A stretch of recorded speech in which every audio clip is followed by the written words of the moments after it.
सर्वशक्तिमान परम प्रभु परमेश्वर पिता को महिमा और बड़ाई हो। आइए हम आज का मनन के लिए वचन संहिता का पुस्तक उसका 76 अध्याय देखेंगे।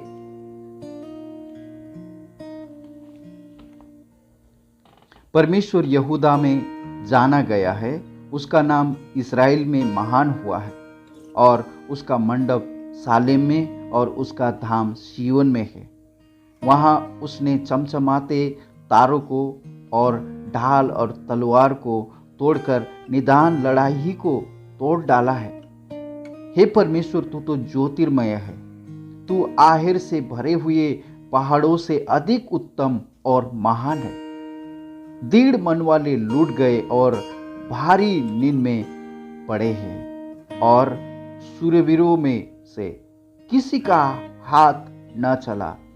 हे याकूब के परमेश्वर, तेरी घुड़की से रथों समेत घोड़े भारी नींद में पड़े हैं। महान पिता परमेश्वर को महिमा और बड़ाई हो। यहाँ पर 76 अध्याय का पहले वचन में कहते हैं कि परमेश्वर यहूदा में जाना गया है, उसका नाम इस्राएल में महान है। मेरा प्रियो, परमेश्वर ने एक जाति को अलग किया कि परमेश्वर का सामर्थ्य को दिखाने के लिए, परमेश्वर का महिमामयी कार्य को दिखाने के लिए परमेश्वर ने इस्राएल राष्ट्र को आज तक बनाए रखे हैं। मेरा प्रियो, हम इतिहास में भी ढेर सारे बातों को जान सकते हैं कि इस्राएल में कैसे कैसे अद्भुत काम परमेश्वर करते रहते हैं।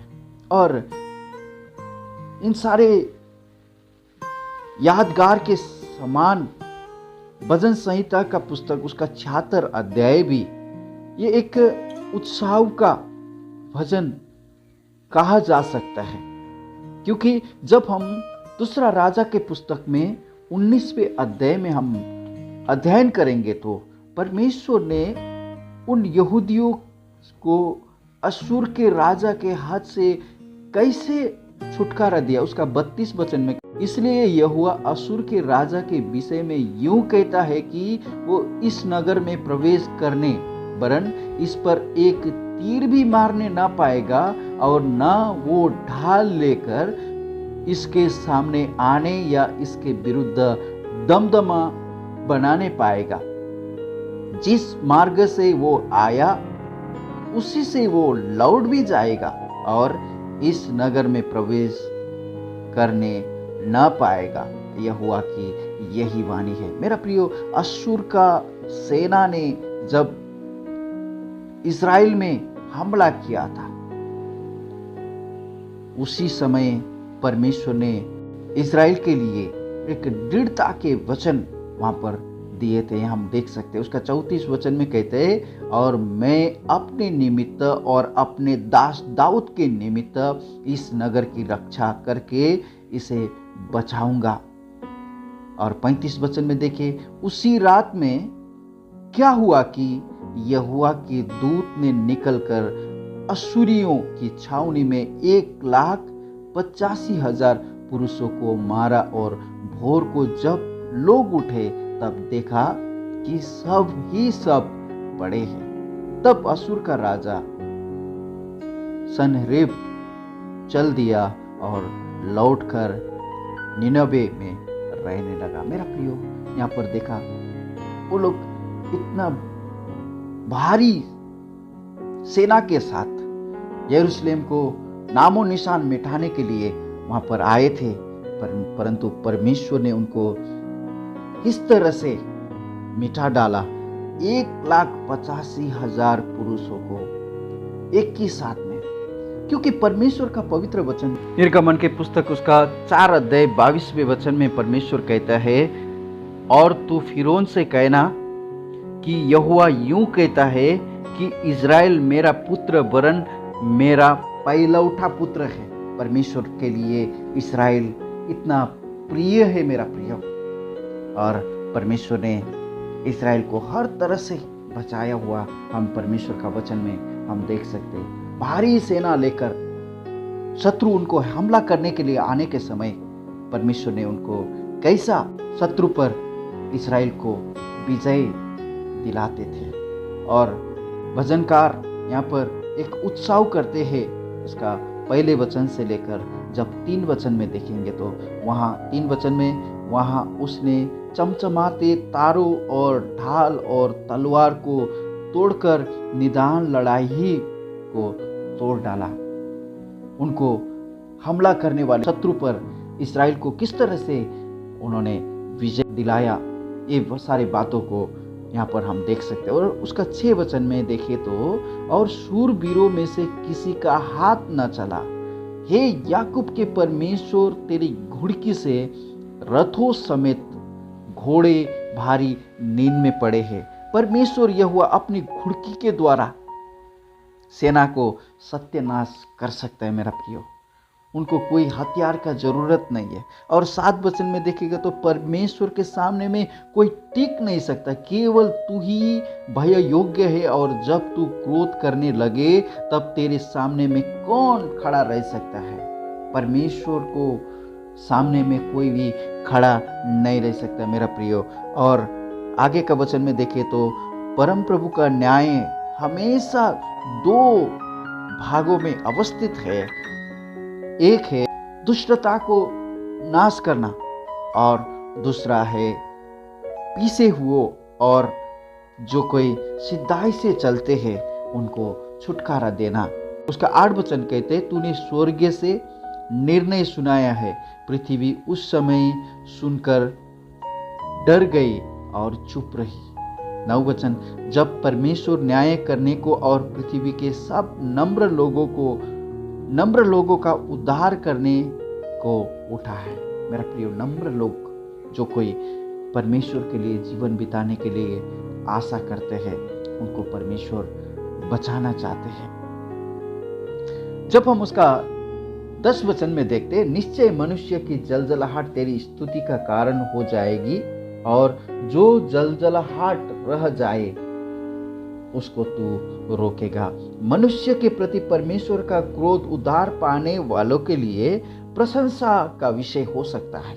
जो कोई परमेश्वर को भय मानता नहीं, परमेश्वर को उद्धार के प्रति उनको आशा नहीं है, परमेश्वर उनका जीवन में, मेरा जीवन में परमेश्वर शासन न करे, ऐसा जो कोई आशा करते उनके लिए कोई फर्क नहीं पड़ता है कि परमेश्वर का जलजलाहट क्या है, परमेश्वर का डर क्या है। आज आप भी सोच सकते हैं, आपका परिवार में, आपका समाज में जो कोई आपको प्यार करता है, अगर वो आपसे थोड़ा बेरुखी आए तो आप सोचेंगे उनको जाकर किस तरह से उनके साथ में मेल मिलाप करो। और जो कोई आपको पसंद नहीं है, जो कोई आपको पसंद नहीं करता है, वो लोग अगर बेरुखी दिखाए तो आप क्या कहेंगे? मेरा प्रियो, परमेश्वर आप और मुझे प्यार करता है। मनुष्य के प्रति परमेश्वर का क्रोध उद्धार पाने वालों की प्रशंसा करता है। परमेश्वर, आप जो कोई परमेश्वर का भय मानता है, उनके लिए परमेश्वर का क्रोध को देखकर वो परमेश्वर को महिमा करने लगते हैं, परमेश्वर को प्रशंसा करने लगते हैं। परंतु जो कोई परमेश्वर को भय मानता नहीं है, परमेश्वर को जानता नहीं है, उनके लिए वो क्या फर्क पड़ता है। इसलिए वो जो भय के योग्य है, उसका 11 वचन में, अपने परमेश्वर यहोवा की मन्नत मानो और पूरी भी करो। वो जो भय के योग्य है, उसके आसपास के सब उसके लिए भेंट ले आए। और 12 वचन, वो तो प्रधानों का अभिमान मिटा देगा, वो पृथ्वी के राजाओं का भी भय योग्य जान पड़ता है। परमेश्वर के सामने में कोई भी टिक नहीं सकता। परमेश्वर ने आप और हमें चुन लिया है कि हम उनको प्रशंसा कर सकते हैं, हम उनको आराधना, स्तुति, उनको महिमा और उनका गौरव हम गा सकते हैं मेरा। परंतु आज कितने लोग हैं, जब हम प्रकाशित वाक्य का पुस्तक उसका 6 अध्याय में देखेंगे तो अंतिम के समय में, जब परमेश्वर का क्रोध प्रकट होने के समय में, प्रभु का वचन कहता है कि उनके सामने में, क्योंकि उनके प्रकोप के भयानक दिन आ पहुंचा है, अब कौन ठहर सकता है। प्रकाशित वाक्य का पुस्तक उसका 6 अध्याय का 17 वचन, उनके सामने में कोई भी ठहर नहीं सकता है। परमेश्वर का क्रोध के सामने में, परमेश्वर के प्रकोप के सामने में कोई भी ठहर नहीं सकता मेरा प्रिय। परंतु जो कोई प्रभु का भय मानते, परमेश्वर को जानते हैं, कुछ भी हलचल होने से, इस संसार में कुछ भी होने से, वो व्यक्ति मान लेगा कि परमेश्वर कुछ न कुछ करने के लिए आशा रखता है। परमेश्वर का कुछ न कुछ वैभव चालू है। जब हम परमेश्वर का वचन में हम देखते हैं आज का वर्तमान अवस्था को सोचकर कि प्रभु का आगमन के समय में क्या क्या होने वाले हैं, सारा चिन्हात्मक सारा विषय को जब हमारे आंखों के सामने में घटते हैं, उसी समय हम मान सकते हैं कि परमेश्वर अपने आगमन की तैयारी, प्रभु यीशु मसीह अपने आगमन की तैयारी कर रहे हैं। इसलिए ये सारे घटना घट रहे हैं। आज दुनिया के लोग देखेंगे तो अपने अपने चतुराई से, अपने अपने बुद्धि से, ये घटना से हम कैसे अपने आप को बचा सकता है, इनके पीछे में लगे हुए हैं। परंतु जो कोई सच्चाई में परमेश्वर का भक्तजन है, वो हमेशा मेरा प्रभु जल्द आएंगे और मुझे लेके जाएंगे। उनका सारे तैयारी में भक्ति के साथ अपने आप को तैयारी करते रहते हैं। पहला थिस्सलुनीके पुस्तक उसका 5वें अध्याय पहले वचन में कहते हैं, पर हे भाइयों, इसका प्रयोजन नहीं कि समयों और कालों के विषय में तुम्हारे पास कुछ लिखा जाए, क्योंकि तुम आप ही ठीक जानते हो कि जैसा रात को चोर आता है, वैसा ही प्रभु का दिन आने वाला है। जब लोग कहते होंगे कुशल है और कुछ भय नहीं है, तो उन पर एकाएक विनाश आ पड़ेगा। जिस प्रकार गर्भवती पर पीड़ा और वे किसी रीति से न बचेंगे।